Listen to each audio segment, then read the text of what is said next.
Tungod kay paborito sa mga Dabawenyo ang durian, ang SM Lanang Premier kay nagpasigarbo og duha ka semana ng Eat All You Can Durian Festival sa Fountain Court. Ang Eat All You Can na durian kay nagkantidad na 150 pesos kada tao, no sharing ug no leftovers, na tag 40 pesos kada kilo.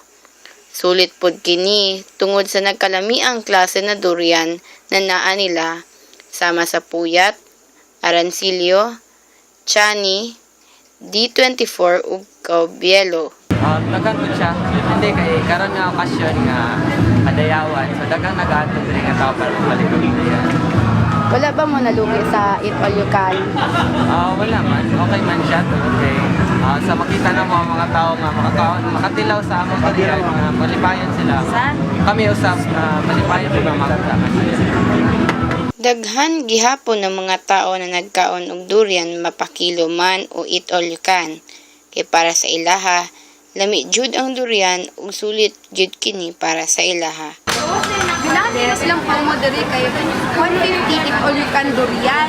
Tapos mas prefer jud na siya kaysa sa 40 per kilo kay dako kayong matipid. Kay uban durian plus ani 4 kilos. May times mo mabot siya 160. Pero kung Eat All You Can na 150 sulit kayo. Durian Festival kay mahuman karong Agosto 25 Sabado.